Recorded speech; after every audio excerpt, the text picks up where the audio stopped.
In today's world of super complex digital companies, how do you really know if their financial numbers are legit? It's a huge challenge, not just for investors, but for pretty much everyone. Well, auditors, they've got a secret weapon, a map. And today, we're going to follow that map to see exactly how they find the truth. Just think about it for a second. You've got millions of transactions zipping around, automated systems doing who knows what, data living in the cloud. I mean, where would you even begin to look? That's the big question in modern auditing. And the answer, as you'll see, is way more structured than you might think. Okay, let's dive into this. Now, this thing here, it's not just some random flowchart.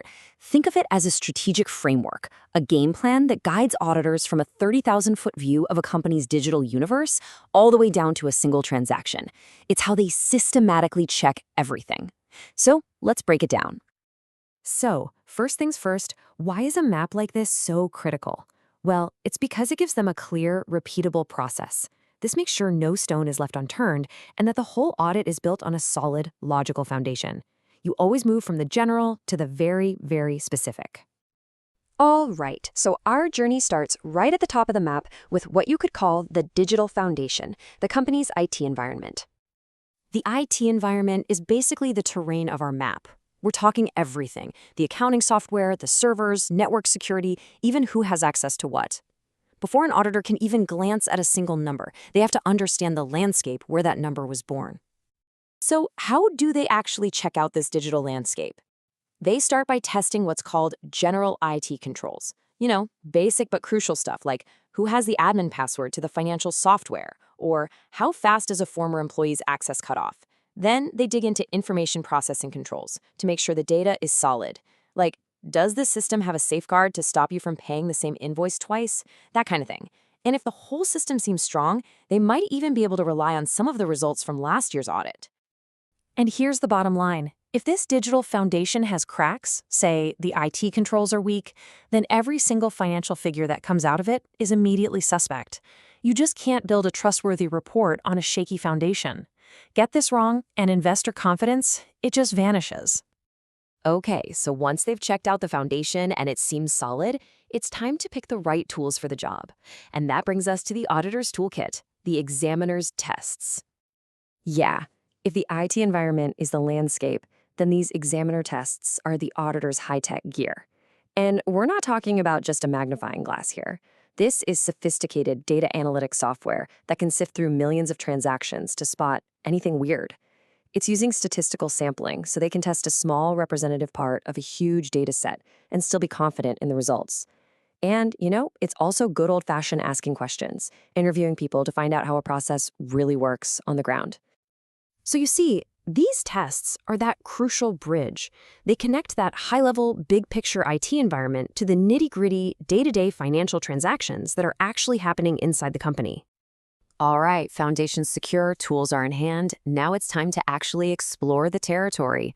Let's navigate the core business cycles and see how this framework gets put into practice. This map guides us right to the heart of the business. These 5 key transaction cycles. You can think of them as the lifeblood of the company. We're talking revenue, inventory, bank and cash, payroll, and all the big assets like buildings and equipment. Okay, to make this really hit home, let's just zoom in on one of these, the revenue cycle. I mean, this is where the company actually makes its money, right? So it's the perfect spot to see the auditor's method in action. And this is where you see the simple but really powerful logic at the heart of the whole audit. For any of those cycles, the process is exactly the same. First up, they figure out the control objectives, basically what should be happening. For revenue, a big one is every sale actually a real sale? Second, they look at the company's internal controls. What does the company do to make sure that happens? Maybe they require a manager to sign off on big invoices. And finally, they perform their own tests of control. This is the show me part. How does the auditor actually check? Well, they'll grab a sample of those invoices and look for that manager's signature.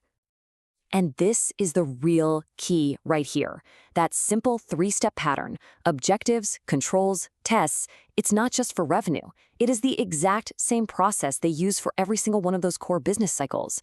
That's what makes the audit so thorough and so reliable. It creates a consistent standard of proof for the whole company. Okay, let's pull back and zoom out for the complete picture. Time to bring it all together. So now, looking at the full map again, you can really see the whole journey from start to finish. It starts way up high with a broad IT environment, then narrows down to picking the right tools, the examiner tests, and then it dives deep into each of those transaction cycles. Every single part is connected, and it all flows together into one cohesive strategy. You know, we can pretty much boil this entire journey down to 3 simple steps. First, assess the foundation. That means getting a solid handle on the whole IT environment. Second, select the tools. You apply the right examiner tests for the job. And third, explore the territory. You systematically go through each and every one of those transaction cycles. At the end of the day, this map does something that's just incredibly important. It takes this huge, monumental task of auditing a complex company and turns it from what could be a guessing game into a systematic science. And that science is all designed for one single purpose: building trust. The kind of trust that lets a company get an investment, secure a loan, or just gives its own leaders the confidence they need to make the big decisions. And that leaves us with one last thought to chew on. Now that you can see how everything in this system is connected, from one tiny IT control all the way up to that final revenue number on the report, it really makes you wonder, what's the real world cost, not just in dollars, but in reputation, when just one little part of this map breaks down?